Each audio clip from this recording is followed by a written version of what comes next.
it's been a kind of crazy schedule, so I really appreciate you guys. I think all of us on stage appreciate you guys hanging around and being here for this talk. Certainly, I think I'll tell you in a moment why that is, but I think this is a special talk for all four of us. Basically, what we're going to do here is talk a little bit about the current and future state of Java EE. In particular, we'll be spending a lot of time talking to you about what precisely is in Java EE8 and why that should matter to you.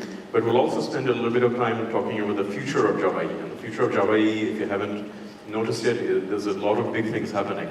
And a lot of things that you should be aware of and be engaged in. And we'll try and explain to you why that is. Okay, so that all aside, let me briefly introduce all of us. I think I'll spend hopefully spend the least amount of time introducing myself. My name is Reza Rahman. I'm a senior architect at CapTech Consulting. It's a US-based company. I've been involved in Java EE for a long time. And in fact, the only other thing I will add about all four of us is beyond the fact that we are on stage together talking about this topic. In actuality, all four of us actually belong to a group called the Java EE Guardians. And if you haven't heard of it before, we will tell you a little bit about what is the Java EE Guardians and why is it significant that all four of us are on stage at the moment. Okay, with that said, I'll let the others introduce themselves. I'm Dimitri, you probably know me, Bulgarian Java user group co-lead. Along with Ivan Ivanov, we're here representing Bulgarian Java user group. Great pleasure, and we both are Java EE Guardians, so we're proud of it. I'm Werner Cuprak, developer at Dassault Systèmes, co-author on a couple of books, and I also run the Connecticut Java users group and have been involved with the Java EE Guardians. I'm Werner Keil. I'm one of the two individuals and associate members in the JCB Executive Committee. Actually, I'm probably the longest serving individual executive committee member now for nearly 10 years. And I'm also a member of the Java EE8 expert group, and I'm also a Java EE Guardian. All right, very good. So, thank you. Okay, so we'll talk a little bit about Java EE, just to set our context and to get us in the right mindset. Java EE, as you know, is not a spring chicken. And in fact, one of the more interesting talks that I attended at Java1 this year was something called Postmodern Java EE.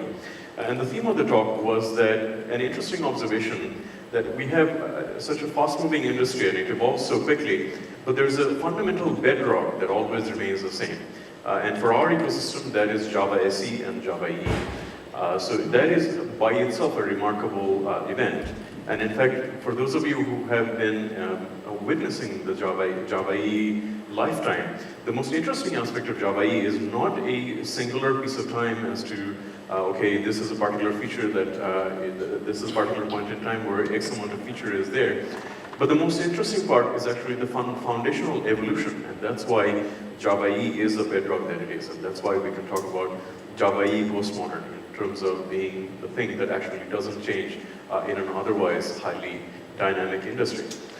And in fact, if you look at it, you can think of this as different parts of the life cycle of a technology. So anything prior to Java EE 1.4, I would count as the infancy of the platform. This is where the platform defined its identity. It became what is today server-side Java. Java EE 5 is a transition point in terms of a fundamental shift in the technology's nature, how the technology looked and felt. And really, that is the foundation that we are building upon, even until Java EE8. Literally, this is the version that made Java EE usable and highly productive. In fact, the most usable and highly productive technologies out there, I believe. Java EE 6 and Java EE 7 are really more along the lines of maturity. So these are the releases where we added features to make the platform more feature complete and more robust for the end user developer. And the nicest thing about it is that this is not the end of the story. In fact, in terms of life cycles, Java EE now is going to be reborn. And we'll talk a little bit about that rebirth, hopefully a little bit later in the presentation. Now, for those of you, especially that are very active in certain spheres of Twitter, there's a lot of naysaying around Java EE, and it's a continual bit of naysaying. But this goes along the theme of postmodern. It's one of those things that you can badmouth it all you want, but you're not going to fundamentally change its importance. And this is not just a statement or opinion of mine. This is based on hard evidence, right? So whatever an individual has to say about Java EE as to, okay, it's irrelevant, it's old, and so on and so forth.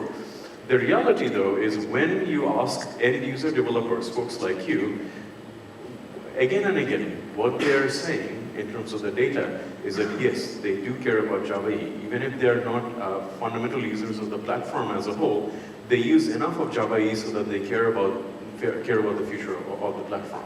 So I'll let you take a look at all of this data by yourself, and hopefully you'll be more than convinced, just like the four of us on stage here, that this is a foundationally important technology that matters to you.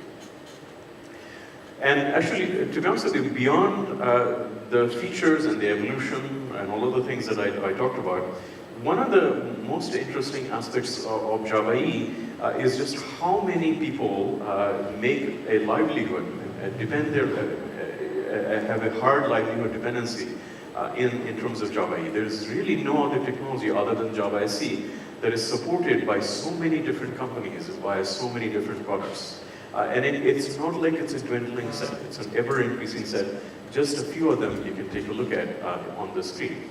And in fact, in this vein, one of the most interesting things that Werner is going to talk about in a moment is this initiative called MicroProfile. Yeah. We saw that at least Bulgarian Czech is also involved in MicroProfile, so maybe it's not completely new to some of you. It started a few months before last year's Java 1, so it's a little over 1.5 years ago. Out of, I think it was Devox UK, where in a similar panel, the attendees and members of that panel got together and thought how they could better improve microservices, and out of that MicroProfile.io was born, and a few months later, after evaluating various options, the Eclipse Foundation was found to be the most appropriate ecosystem, and it was accepted as an Eclipse project early this year, in the first quarter. And now there's already version 1.2 with a couple of new features like monitoring or health check. And it's vendor independent, so all of the mentioned companies here have compatible implementations of either the first version or 1.1 or even 1.2. So it doesn't bind you into a particular vendor. You can even mix and match them and use one vendor for one service and another container vendor for another service, if that suits you best. So there's an evolution story behind what Java EE is and how Java EE was shaped. And the beginning of the story really begins with this chart. And if you haven't seen this chart before, really you're missing out, because what this chart represents is the opinion of developers worldwide as to what should be in the Java EE platform. Traditionally, technologies like Java EE or .NET or Java SE, the features of these platforms are determined essentially behind closed doors. The big exception, and the only exception in terms of a major technology, has been Java E8. The scope of Java E8 was not determined by somebody behind closed doors. This was determined in the open with participation of almost 4,200 of you. Okay? You guys voted on what the features of Java E8 should be, and that's how the scope of Java E8 was determined. If you haven't seen this link before, please click on that link, and you'll find out more about how Java E8 came about and how it was brought to life.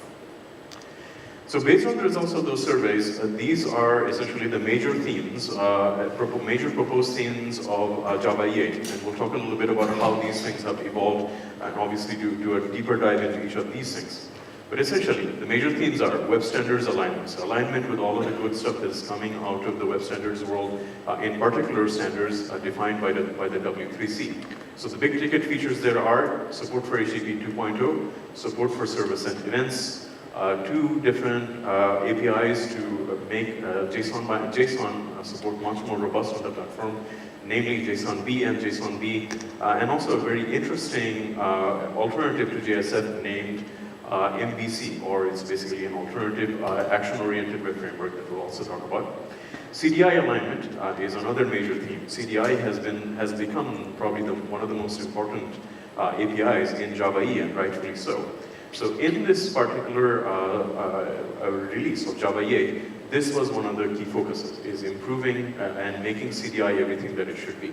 So that constitutes essentially the standardization of CDI 2.0, the first major release of CDI since its birth, as well as aligning the entire platform, principally EJP and JSF, with the CDI programming model. So essentially taking all of the services out of EJP, making them available as CDI managed beans, taking all of the services out of JSF managed beans and making sure they are available in CDI and deprecating the JSF managed bean model, as well as deprecating EJP.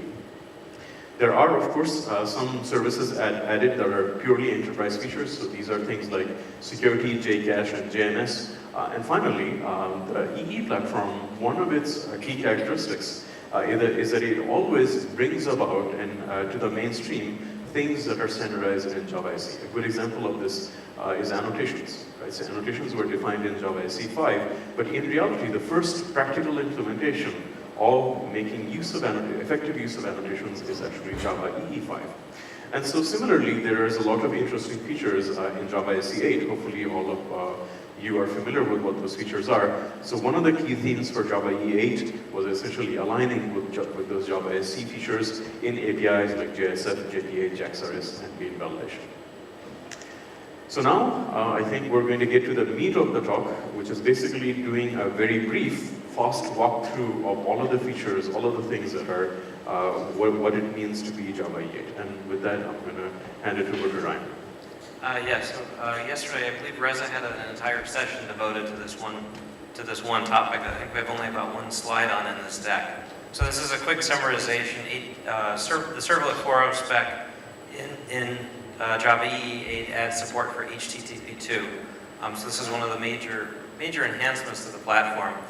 So with this, you get request and response multiplexing over a single connection, multiple streams, stream prioritization, server push, binary framing, and also header compression.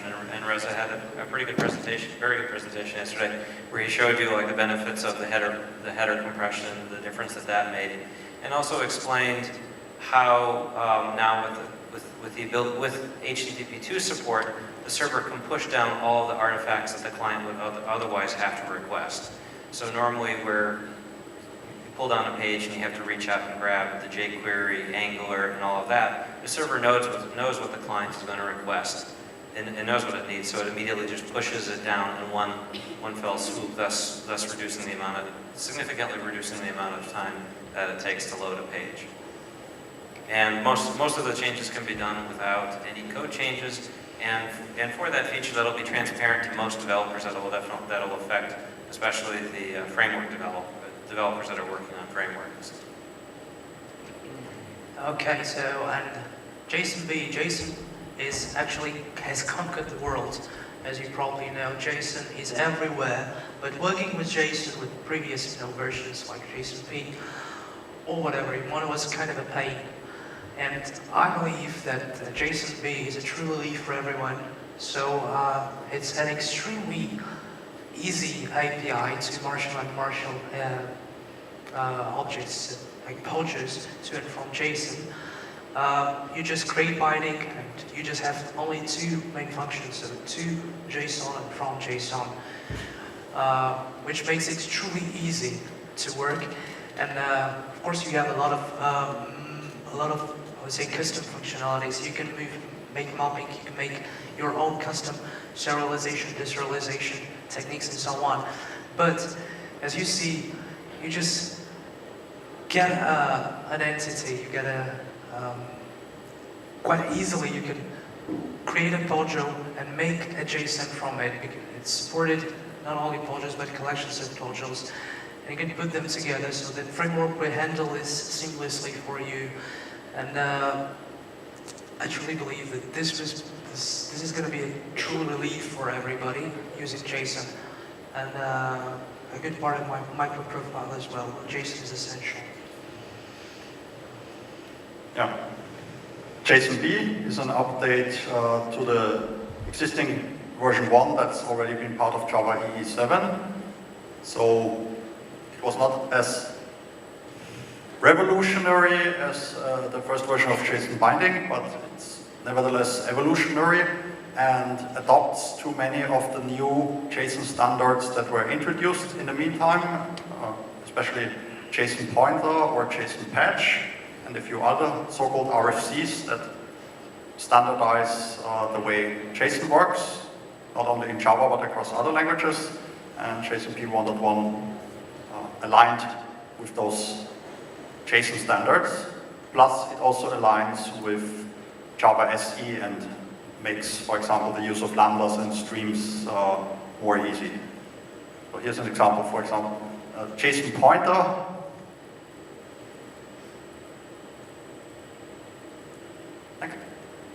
Well, this is the other main standard that's called JSON patch. Most of those go hand in hand with the HTTP functions or calls like patch or pointer. So this is the way to call JSON documents via these HTTP methods. Here another example how the results look like, and at the bottom how you call this from Java. So it has already been relatively fluent in version 1, but some of the things were also streamlined and made compatible. So JSON P 1.1 is also an important foundation for making JSON binding 1.0 possible.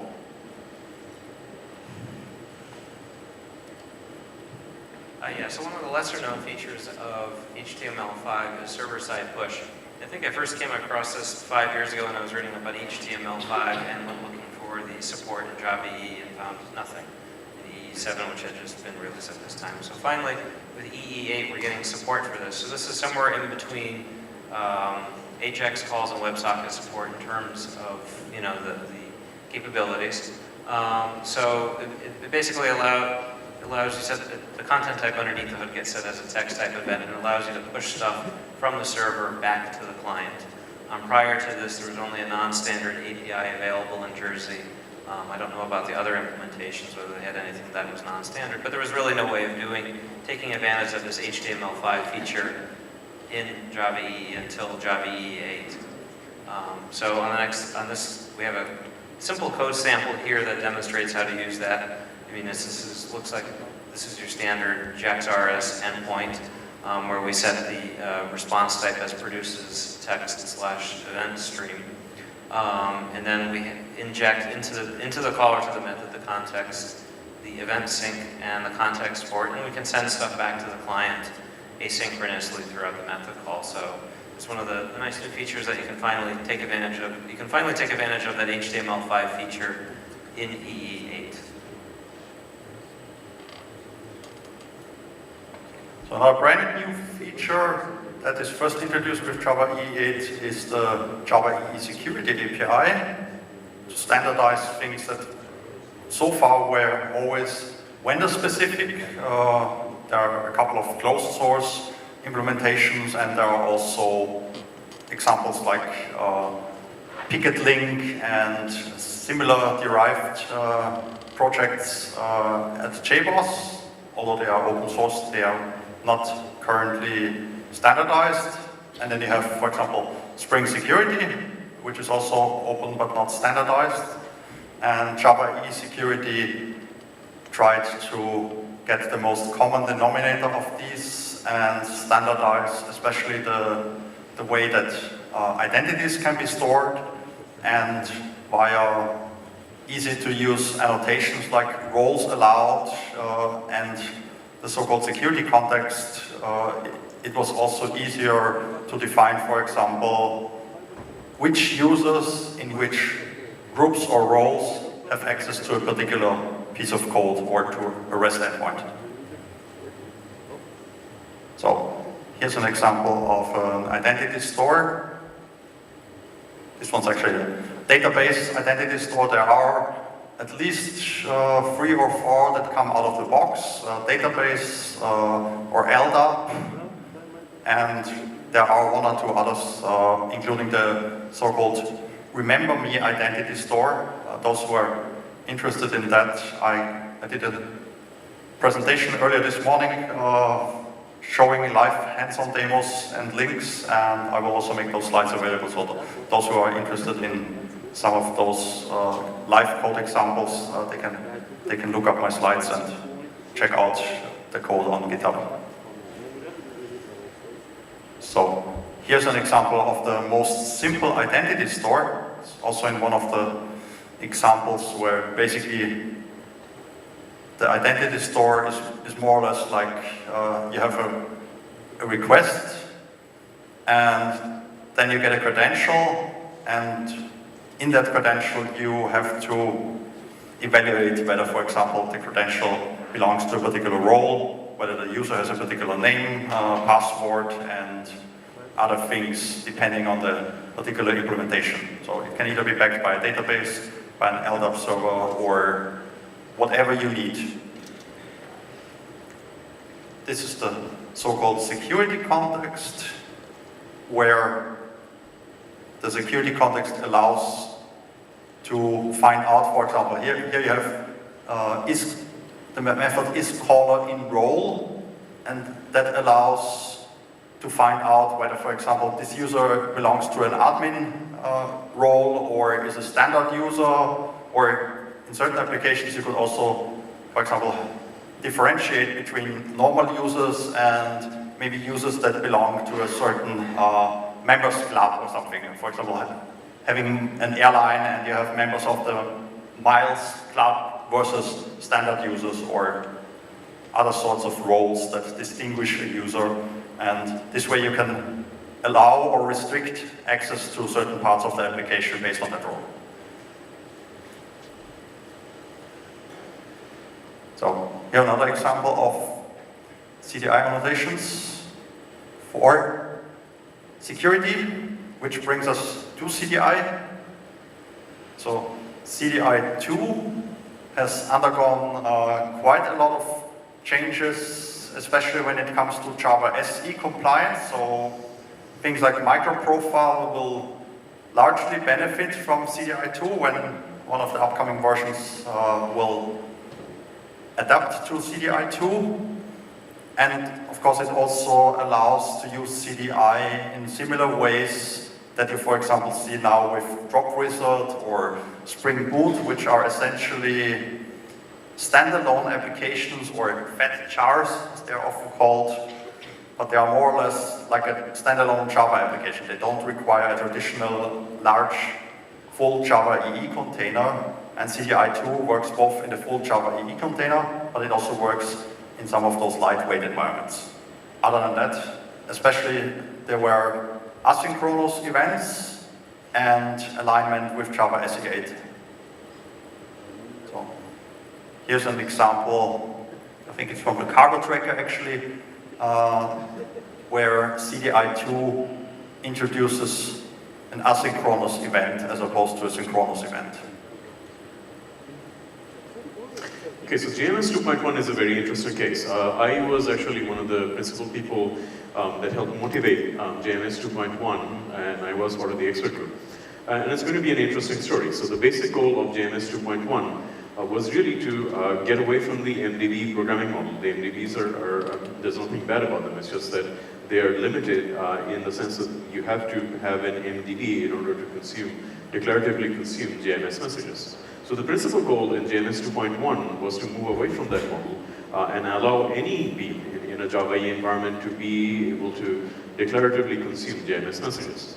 So the API, proposed API, was supposed to look something like this. So essentially you could take any bean, and let's say in this particular case it happens to be an applications code bean, and you can sort of selectively add annotations as you like. For example, specifying a concurrency limit by saying max concurrency, and making any particular method a declarative JMS listener by simply adding the JMS listener annotation. Now, This, of course, on its own is valuable, but there's actually a lot more you can do, and you can see some examples of that here. Because you're moving from a general purpose MDB model to a special purpose syntax, you can actually add more features via that syntax. So you can see one of those, actually a few of those in play in this particular example. So instead of simply receiving a single message each time, you could declaratively choose to say that, okay, I'm going to receive batches of messages, and I only am interested in the payload of the JMS messages, and that's what the batch size equals 10 means. And you can also specify previously under-standardized features, like retries, retry delays, dead letter queues, ordering, and similar things. Unfortunately, the fate of JMS 2.1 was not good in Java 8, but there is good news, and we will share that when we talk about the new EE4J initiative. So MVC, many of us, when we think about Java EE, we mostly think about GSF when we're coding. So you don't have to do this anymore since we have MVC. So MVC showed itself as a very successful way to create web applications in Spring, of course. And it was a really good example. And I'm quite happy that Java EE kind of adopted this. So MVC 1.0 is now available to you. And it's very nicely linked to all of the ecosystems that you have in Java EE. So that doesn't mean that JSF is, deprecated. JSF is very, very good for enterprise development if you don't have too much, to interact with your style. But MVC is just beautiful. It's just in the other side, because you can do a very beautiful, web applications with WebMVC. And all of them are following this new, I would say, or widely spread model of, thin server and thin client. You will also say that you can do the same with JavaScript and Angular, probably. Yeah, you will be right, but actually MVC is a thin layer above JavaScript, so it just adds you some more functionality over it. And the beautiful part of it, just look, you can see kind of a REST annotations here, but you have this view annotation. That means that you can create applications which are server-side rendered, but follow this MVC model. And this is kind of a very useful when you do CO optimizations, which are hardly done by just server and JavaScript client. So once again, the beautiful part here, you've got an alternative how to develop your web application. So JSF is good for standard components. MVC is always there to help you to do something very non-standard and beautiful, but follow the standard model of thin client and thin server. So you're open to use it. Okay, so as I mentioned, one of the key themes is Java SE8 alignment with the Java EE platform as a whole. So as you know, there's a bunch of interesting things that went into Java SE8, namely lambdas and repeatable annotations, the new datetime API and the like. And by design, one of the clever things that Java SE8 folks did is make sure that all of the features, actually for the most part, not all, but most features in Java SE8 are essentially forward compatible, in the sense that you can use Java SE8 in existing applications. So by virtue of that fact, a lot of the features in Java SE8 you can actually use in Java EE7 applications. Again, good examples would be lambdas. Lambdas are forward compatible. Wherever you have a functional interface, you can use lambdas right away. Similarly, the datetime API, there's really nothing stopping you from embedding the datetime API, new datetime API functionality in your application while still using Java EE7. However, there are certain corner cases where the API needs to adopt to Java SE8 functionality. And some of those key areas are things like repeatable annotations, certainly certain cases, certain uses of the datetime API, as well as certain uses of completable features. In particular, these APIs, JPA, JMS, Java Mail, BJB, needed to adopt themselves to repeatable annotations Again, JSF, JPA, and bean validation needed to make specific changes to better adopt to the datetime API. And complete world features similarly are very useful in APIs like JAX-RS, EJB, WebSocket, and concurrency of DBs. We'll take a look at a few examples here of precisely what we mean by that. Yeah, so here's an example for repeatable annotations where before Java SE8 you would not be able to have the named query annotation more than once in the same place or the same below. Now you can have the annotation everywhere, both on the class level or embedded in a collection like named queries in this particular case. In JPI, you can also use the temporal type with an instant now, and not just use Java2Days, although that's still available for backward compatibility, but it's up to you whether you use the new data API, the old one, or even a combination of both. Well, this is something for me. You probably have heard me, I'm a big fan of asynchronous way or approach on programming. So completable future is something I truly love in Java 8. And as you know, with them we can code very beautiful asynchronous servers. Yes, as an example. So if you have REST servers with some asynchronous responses, but with some news here are that the clients can also be asynchronous. So they return this completion stage, which is the second interface, which completable future is made. So by this means, you can create an absolutely asynchronous system from the server to the client. They can work both absolutely asynchronous. And this is beautiful because the nature of their communication client server is quite asynchronous. So you now have this implemented directly with this RX, insertion of function there. You can make it asynchronous. So I truly believe this is beautiful. And these are not the only changes, believe it or not, that are in Java SE8. Java 8. There are a number of other smaller main features, too many to list. I'll just make a very small mention of the things that we didn't give you specific examples of. For example, JSF now has specific integration support for WebSockets. If you want to write a WebSocket application and you're a JSF developer, you do not need to write low-level WebSocket code by hand. A lot of that is done in a declarative fashion for you in a very nice way. It's definitely a feature worth looking at. As I mentioned, JSF now fully deprecates its own managed bean model and aligns with CDI. And part of that alignment is that you can now inject all sorts of JSF managed objects. So for example, a faces context, you could inject that. A request or a response, you can inject that. There's a lot more bean validation constraints added. In fact, a total of 12 new constraints were added in the bean validation annotation. I am only listed here the most important ones that I thought was interesting, which is one is email. So if you place this annotation in anywhere in your code, it will automatically validate that that particular field matches the regular expression that matches up with an email address. Not empty is again an interesting one.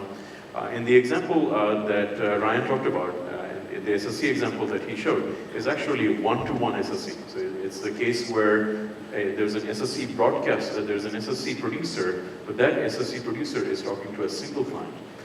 There's actually a very interesting feature built on top of that in JAX-RS 2.1 that allows for SSC events to be broadcast. So SSC doesn't just need to be single client, single server. It can be a single server and multiple clients. So definitely, again, a feature worth looking at. Similarly, there's CDI event ordering as well as stream support in JPA. So not only did JPA add support for things like repeatable annotations as the datetime API, but now you can also use Java SE8 streams with JPA queries.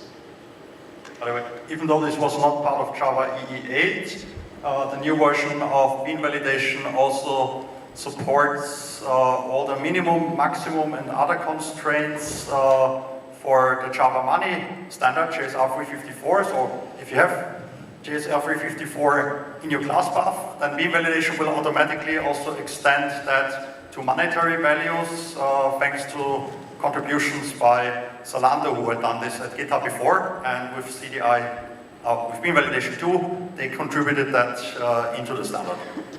Okay, now this is, in my mind, one of the most important slides in our presentation.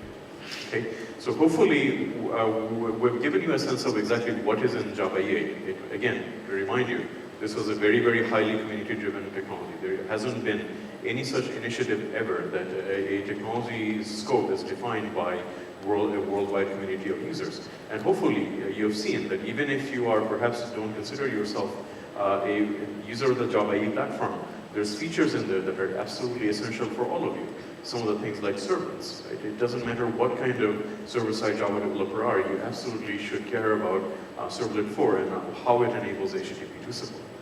However, I wish the story was that rosy.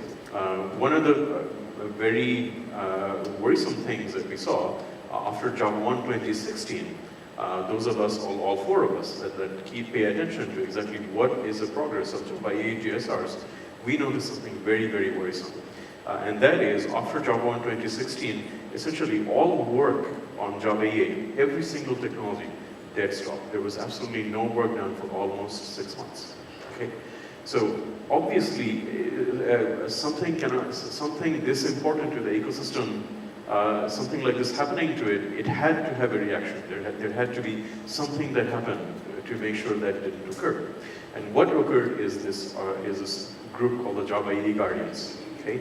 So this sprung up with folks like us in the grassroots, noticing that there is a problem, and essentially rising up and saying, hey, this is a problem, this cannot happen, we need to fix this. Okay?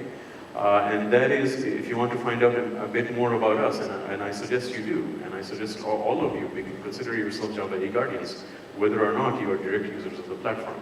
The way you find out more about it is by logging on to javaeeguardians.io, or hopefully also following us on Twitter. Now, as a result of the awareness that we created around the lack of progress in Java EE 8, finally Oracle came out within the next, we started the Java EE Guardians, and literally 3 months after we made enough noise about this problem, Oracle finally came out and said, yes, the Java EE development was stopped far too long than it ever should have. And yes, they are recommitting to precisely what is going to be delivered in Java EE 8. But before they did that, though, they actually did another survey just to make sure, okay, there's some time passed between the pause in Java EE development and the initial scope definition. So let's figure out, has anything changed? And if you want to look at results of that survey, that is available in this link here. But the long and short of it is, I think the very significant thing is, really, developers were saying the same thing as they were when Java EE 8 started and when Java EE 8 was finally delivered. Those requirements did not change very much. However, the scope of Java EE 8 did change, but I will say it didn't change drastically. For the most part, all of the things that are in black are things that are in Java EE 8 and things that we talked about. However, with a few small exceptions. One exception, for example, is the MVC framework. What Oracle decided to do there is that they didn't want to implement MVC themselves. But instead of simply killing off MVC, they actually donated MVC to the community. And another individual called Ivor Grimstad now is taking up the leadership from the community of this MVC JSR, and actually he's going to finish completing the MVC JSR in just a few months. So in effect, although it's not part of Java EE 8, it wound up being delivered not by Oracle, but by the community. Similarly, unfortunately, we didn't wind up doing a lot of work to further deprecate EJB. JSF is deprecating, which I think is a very big accomplishment. EJB still remains. Okay, so this work is one of the things that also fell through the cracks, as did JNS and JCache, but hopefully not for very long. But ultimately, here's the bottom line. Java EE 8 scope didn't change very much. Basically, 80% of what it started with is 80% of what remains intact. And hopefully, we've told you that this is a very significant release on its own right, even if the scope has reduced by about 20%. So, the best news, and frankly the very happy news for all of us, especially in the Java 8 Guardian community, is all of this is now reality. Okay, Java 8 was finally delivered a few days before Java 1 2017. Okay, so now you can go and download the Glassfish reference implementation. You can try out Java 8 yourself, and you can get your hands on all of these features. And hopefully, I hope, by 2018, we will begin to see the first of the implementations aside from the Glassfish reference implementation. Aside from all of this, okay, all of this is good enough on news on their own right. But actually, something very fundamentally important to all Java developers has now happened, and that thing is called Eclipse Enterprise for Java, or EE4J. And I'll leave it to Werner to explain what the significance of EE4J actually is and why you should be interested in it. Yeah, so for some reason, and I'm not going into too much detail, but it looks like somewhere in its cloud product offerings, Oracle did not want to share the brand name Java EE or JEE with the community. You saw those salt sticks out there that I handed out. They sound a little bit like the well-known brand Soletti, but they are not Soletti, but they sound a little bit like it, and it's similar with EE4J, that it still sounds, it probably sounds more like J2EE now, but it's not exactly the same, and that was the idea of it.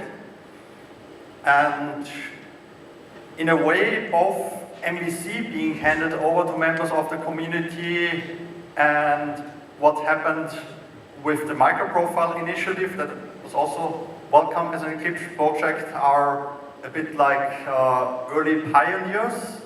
Then, of course, there are also JSRs like JPA that was improved with Java EE8. It always was an Eclipse with the reference implementation of Eclipse Link.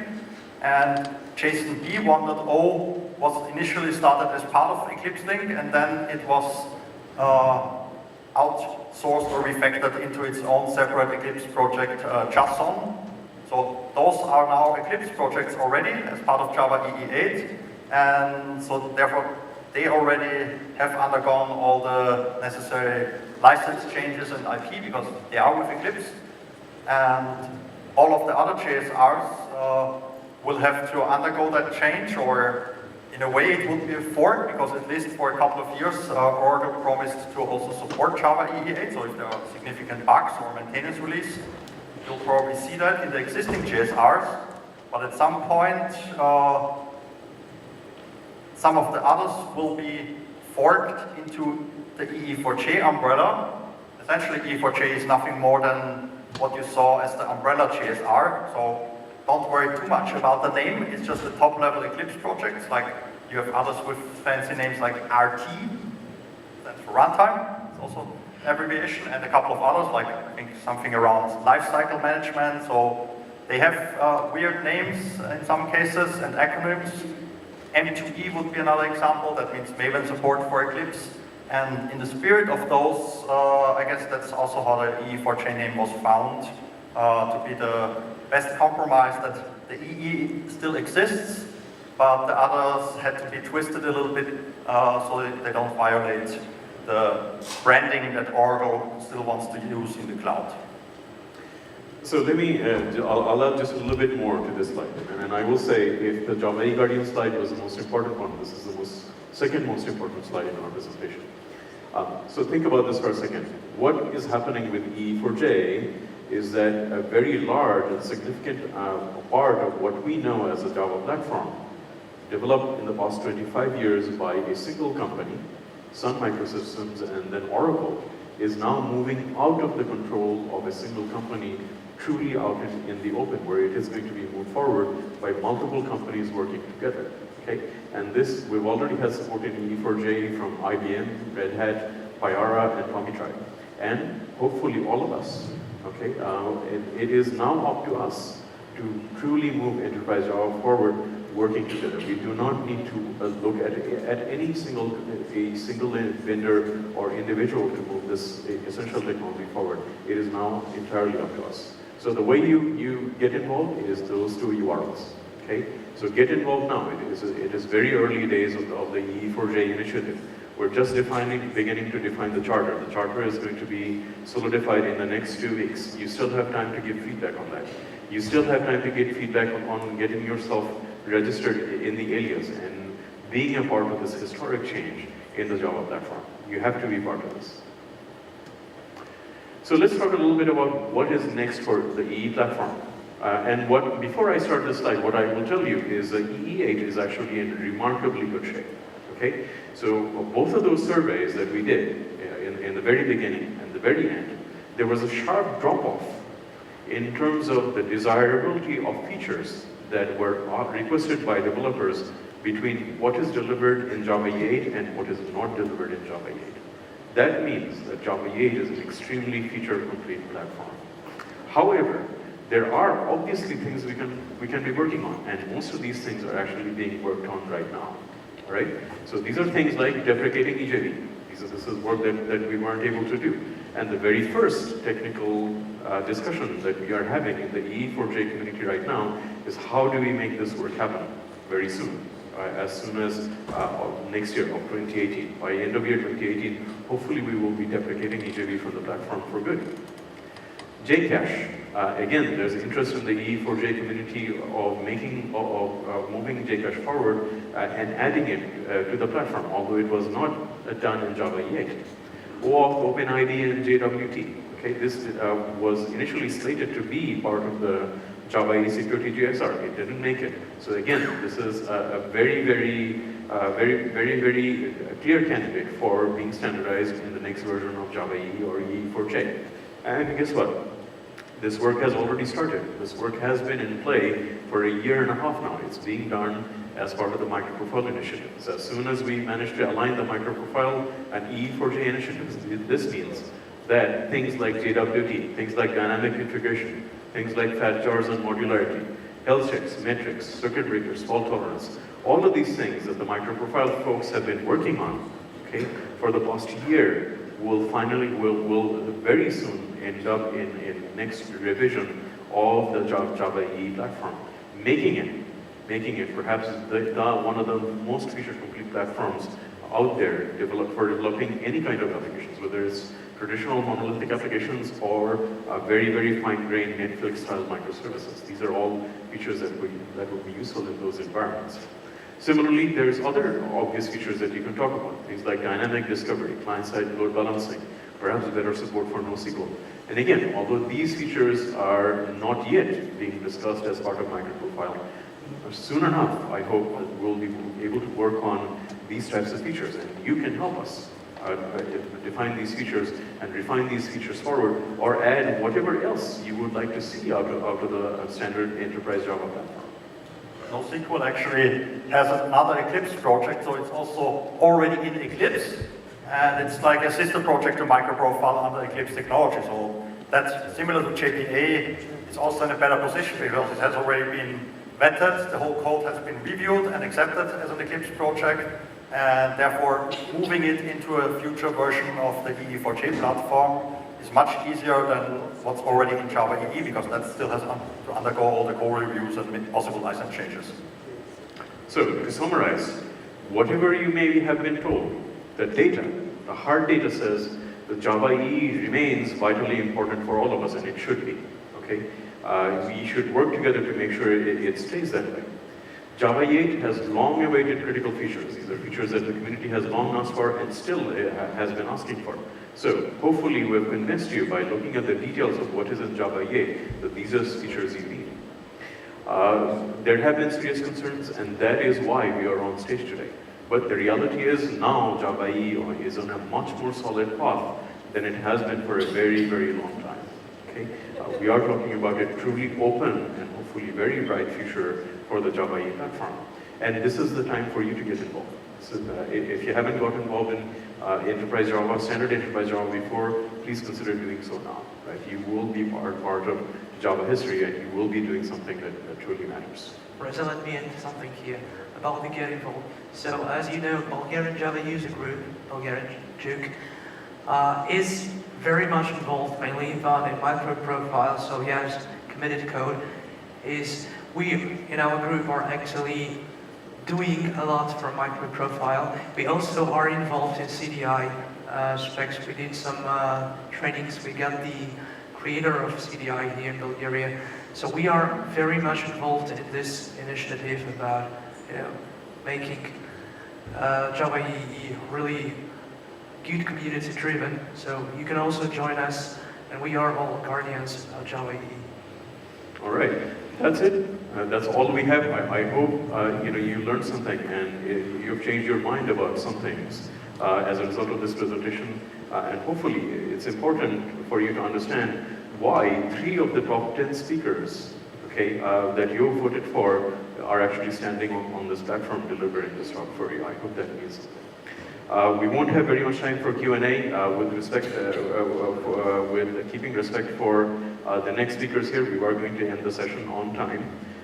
So there won't be, unfortunately, very much time for Q&A, but all of us are going to be here. Please stop us and ask us questions. Thank you very much and very much appreciated.